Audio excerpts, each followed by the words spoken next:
तो नमस्कार मेरे प्यारे विद्यार्थियों। कक्षा 10वीं रुक जान नहीं परीक्षा के लिए संस्कृत विषय का ऐसा वीडियो आप लोगों को कहीं पर भी नहीं मिलेगा। इतना मोस्ट इम्पोर्टेंट वीडियो है। आप लोग सारे प्रश्नों को याद कर लेना दोस्तों, एक भी क्वेश्चन आपको छोड़ना नहीं है। सभी स्टूडेंट को मैं बता दूं, 2 वीडियो हमने पहले भी अपलोड कर दिए हैं। ये सारे ऐसे टेस्ट पेपर हैं दोस्तों, इनमें से आपके बहुत सारे प्रश्न बनेंगे, आपको याद भी करना है, एक आइडिया हो जाएगा। ठीक है दोस्तों, देखिए अब स्टार्ट करते हैं। हम ज़्यादा देर लगाएंगे नहीं। कक्षा 10वीं रुक जाना नहीं परीक्षा के लिए बहुत ही मोस्ट इम्पोर्टेंट क्वेश्चन है ये। देखिएगा, पूरा वीडियो लास्ट तक देखेंगे, कंप्लीट करेंगे आप। प्रश्न नंबर पहला है, उचितम विकल्पम चित्वा लिखत। पहले प्रश्न में देखिए, पहले प्रश्न में इन्होंने आपसे पूछा है मया इत्यस्मिन् पदे का विभक्ति अस्ति। देखो, जो आप लोगों को दोस्तों ये मया शब्द दिया ना, इसमें विभक्ति बताना है। ठीक है, ऑप्शन में षष्ठी विभक्ति दिया है, तृतीया दिया है, द्वितीय दिया है और सप्तमी दिया है। तो दोस्तों मया जो शब्द है ना आप लोगों का, इस मया शब्द में आप लोगों की तृतीया विभक्ति होगी। ठीक है ना, मैं पहले ही बता दूं, ध्यान दे लेना आप सभी अब इस बार। ठीक है, तृतीया विभक्ति आपकी इसमें होगी। इसके बाद अगला प्रश्न देखो, अगला प्रश्न आपकी स्क्रीन के सामने आ चुका है। लतायाम इत्यस्मिन् पदे का विभक्ति। देखो, लता की विभक्ति भी आपको याद करनी है, मैंने पहले ही बताया था। राम की भी याद करनी है।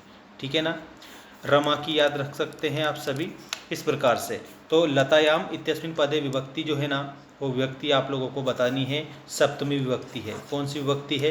तो आप लोगों को सप्तमी विभक्ति को बता देना है कंप्लीट उत्तर में। ठीक, इसके बाद देखो अगला प्रश्न आप लोगों का, सारे प्रश्न बताऊंगा, एक भी छोड़ेंगे नहीं, सारे मोस्ट हैं। अधोलिखितेषु पंचमी विभक्ति अस्ति। इनमें से किसमें पंचमी विभक्ति है? ठीक है ना दोस्तों, तो इसमें पंचमी विभक्ति आप लोगों की इन सभी में है। सर्वे अपि लिखेंगे। देखो, यहाँ बालकेब भी लिखा है ना, बालकेब में भी पंचमी विभक्ति है। ठीक है, याद रखना आप सभी। और इसके अलावा फलाभ्याम में भी पंचमी विभक्ति है, राज्ञा में भी पंचमी विभक्ति है, इसलिए हम यहाँ पर सर्वे अपि लिखेंगे। क्या लिखेंगे? सर्वे अपि। सभी प्यारे विद्यार्थी चैनल को सब्सक्राइब कर लेना दोस्तों, बहुत बेस्ट चीज़ें मैं आप लोगों के लिए लेकर आता हूँ। ठीक है ना, देखिएगा अगला प्रश्न है, कवि शब्द से द्वितीय विभक्ति रूपम किम। देखो, जो कवि शब्द दिया ना, इस कवि शब्द की द्वितीय विभक्ति का रूप आप लोगों को बता देना है। और वो आपका 4 ऑप्शन दिया है। देखो, कविम दिया है, कवि ही दिया है, कविना दिया है और कवे दिया है। इनमें से आप लोगों का करेक्ट उत्तर बताना है। तो जो करेक्ट उत्तर है वो कविम जो लिखा हुआ है ना, ये आप लोगों का कविम, ये करेक्ट उत्तर आप लोगों का हो जाएगा इसमें। ठीक है, अब अगला प्रश्न देखो, अधोलिखितेषु अव्ययम पदम ना अस्ति। इनमें से कौन सा अव्यय पद नहीं है? देखो, अव्यय पद होता है ना, उसमें कोई परिवर्तन नहीं होता है। आपको यदा दिया है, अत्र दिया है, वनम दिया है और कदा दिया है। देखो, तो यदा अव्यय शब्द है, अत्र भी अव्यय है और कदा भी अव्यय शब्द है, लेकिन यहाँ ना अस्ति पूछा है कि अव्यय कौन सा नहीं है। तो जो वनम दिया ना, ये अव्यय शब्द नहीं है, तो करेक्ट उत्तर यहाँ पर हमारा वनम होगा। ठीक है, इसमें ये अव्यय नहीं है। अगर आपसे पूछे यदा क्या है, तो यदा आप बताएंगे अव्यय है। अत्र क्या है? अत्र भी अव्यय है। कदा क्या है? कदा भी अव्यय है। अव्यय क्या नहीं है? वनम अव्यय नहीं है, तो इसमें आपको वनम लिखना है। ठीक है, ऐसा ध्यान रखना आप सब। अब देखो, नेक्स्ट क्वेश्चन आपका आ चुका है स्क्रीन के सामने। व्रतः कलहम मा कुरु अस्मिन् वाक्ये अव्यय पदम अस्ति। अब इसमें अव्यय पद आपको बताना है। ठीक है ना, तो इसका अव्यय पद क्या होगा? इसका को अपि ना दिया, लेकिन को अपि ना नहीं होगा। वृतः कलहम कुरु, तो इसमें आप लोगों को क्या लिखना है? वृथा जो दिया ना, ये लिखना है। ठीक है, ऐसे आपको उत्तर लिखना रहता है। इसके बाद शुद्ध वाक्यम समक्षम आम और अशुद्ध वाक्यम समक्षम ना इति लिखत।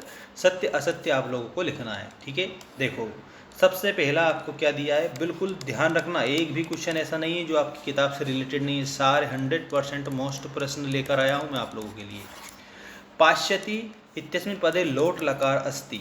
तो पाश्यति में क्या लोट लकार है? तो इसमें लोट लकार नहीं है, तो ना लिखेंगे। ठीक है ना, पहला आपका गलत हो जाएगा। ठीक, अगला देखो, गच्छामि पदे उत्तम पुरुषः अस्ति। गच्छामि में उत्तम पुरुष है, तो ये आपका आम लिखेंगे, मतलब ये सही हो जाएगा। अपठताम पदे एक वचनम अस्ति। देखो, अपठताम में एक वचन नहीं है, तो इसमें ना लिखेंगे। ठीक है, मतलब ये आपका गलत हो जाएगा। नेश्याम इत्यस्मिन् पदे नि धातु अस्ति। तो नेश्याम में आप लोगों को नि धातु दिखाई दे रही है, बिल्कुल दे रही है, तो इसमें ये सही होगा। इसका मतलब आम आप इसमें लिखेंगे। अगला देखो, संस्कृत पदे सम उपसर्ग अस्ति। देखो, संस्कृत में सम उपसर्ग होता है, सम धन कृत। ठीक है, तो बिल्कुल आपको इसमें क्या लिखना है? आम लिखना है, मतलब ये सही है आपका। प्राचार्य पदे प्रा उपसर्ग ना अस्ति। तो इसमें प्रा उपसर्ग है प्रा में, इसका मतलब आप इसमें ना लिखेंगे। इस तरह से कंप्लीट आप इसे करेंगे। ठीक है ना। मैं वैसे बता देता हूँ, पहला आपका गलत है, ठीक है ना। पहले के बाद में आप लोगों का तीसरा गलत है, ठीक है। और तीसरे के बाद में लास्ट वाला जो है ना ये गलत है हमारा। बाकी दूसरा भी सही है, ये भी सही है और ये भी सही है। अब आप स्क्रीनशॉट भी इसका ले सकते हो अगर आपको चाहिए तो, ठीक है। अब अगला देखो प्रश्न आपका ये आ चुका है, उचितम मेलनम कुरुत, मतलब सही जोड़ी बनाइए। आप लोगों की क्या आ गई है, ये सही जोड़ी आ चुकी है। अब ये जो सही जोड़ी है ना, इसको मैं कंप्लीट बताऊंगा, सारा याद कर लेना, एक बार में याद कर लेना, बहुत मोस्ट है। देखो, विद्यालय अव्ययी भाव समास दिया है, चोरात भयम मनोरथ यथाशक्ति इत्यादि और कृष्ण सर्प। अब उत्तर देखो, सबके उत्तर देखो प्यारे विद्यार्थियों। विद्यालय, विद्यालय में विद्या प्लस आलय बनता है। विद्यालय में क्या बनता है, तो आपको विद्या प्लस आलय बताना था, खा वाला दीर्घ स्वर संधि इसमें आपकी हो जाएगी। चोरात भयम, चोरात भयम मतलब चोर का भय है, तो इसमें पंचमी तत्पुरुष समास होगा।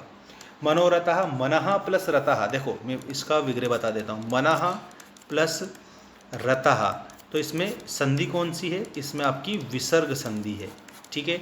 अब विसर्ग संधि कहाँ पर है, ये यहाँ पर है विसर्ग संधि, ये यहाँ पर है। यथाशक्ति, यथाशक्ति का शक्ति अनतिक्रम में बनता है, यथा अव्यय है, इसका मतलब ये अव्यय भाव समास है, ठीक। इत्यादि, इति प्लस आदि बनता है, ठीक है ना। अब इत्यादि जो आप लोगों को दिया है, इसमें आप लोगों को संधि बताना है, ठीक है ना।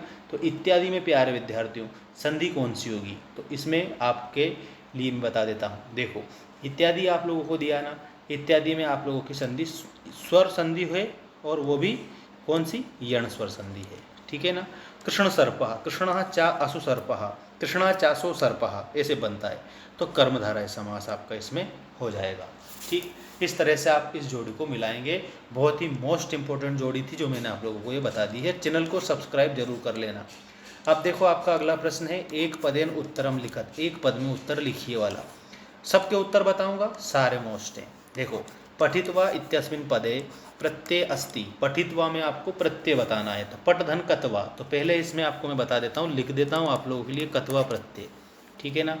उपकृत्य, ये उपकृत्य दिया ना, इस उपकृत्य में आप लोगों को क्या बताना है, उपकृत्य दिया है, इसमें प्रत्यय बताना है, ठीक है ना। तो उपकृत्य में आप लोगों का ल्यप प्रत्यय होगा, कौन सा प्रत्यय, ल्यप प्रत्यय। बाल प्लस टाप इत्यस्य पदम अस्ति, तो इसमें बाला बन जाएगा, ये स्त्री प्रत्यय इसमें होता है, ठीक है ना। के रसल मुकुलानी समाक्षंतरे, इसमें आप लोगों को क्या बता देना है, जल्दी से आपको कमेंट करके बताना है। देखो मैंने हर बार आपको बताया है, कमेंट करना ज़रूर, क्योंकि आप लोगों के लिए हम इतनी मेहनत कर रहे हैं, तो आपको कुछ भी लगे तो आप कमेंट जरूर कर देना। इसमें भृंगः आपका करेक्ट उत्तर हो जाएगा, ठीक है। व्याघ्र कस्मात विभेति, तो मानुष्यात लिखना है, मानुष्यात लिखना है, क्या लिखना है, मानुष्यात। जननी कीदृशी भवति, तो जो माता है ना वो तुल्य वत्सला होती है, तो इसमें तुल्य वत्सला लिखेंगे, वत्सला ऐसे लिखेंगे दोस्तों। ये सब के उत्तर मैंने आपको बताए हैं, ठीक है ना। अब अगला प्रश्न देखते हैं हम सभी। देखो यहाँ पर ये आपके रिक्त स्थान आ चुके हैं। रिक्त स्थान, प्रदत्ते शब्दे रिक्त स्थानम पूर्ति कुरुत, ठीक है। ये शब्द दिए हैं, इनसे आपको रिक्त स्थान की पूर्ति करनी है। सारे रिक्त स्थान में बता रहा हूँ, ध्यान देना आप, तो बस सिर्फ ध्यान देना है आपको। तो आम्रम इत्यस्य पर्याय पदम अस्ति, तो आम्रम का जो पर्याय है वो रसालम होगा, ठीक है। सारे फिल कर देता हूँ मैं, आप स्क्रीनशॉट ले लेना।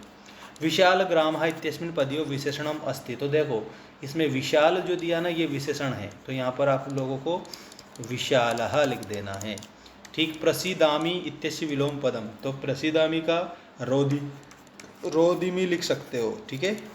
अगला देखो, सन्यासी गृहत्यागी भवति इत्यस्मिन् पदे विशेष्य अस्ति, तो देखो विशेष्य में सन्यासी, इसमें आपको विशेष्य लिखना है, ठीक है। बिल्कुल करेक्ट उत्तर आपका सन्यासी हो जाएगा, ठीक है ना।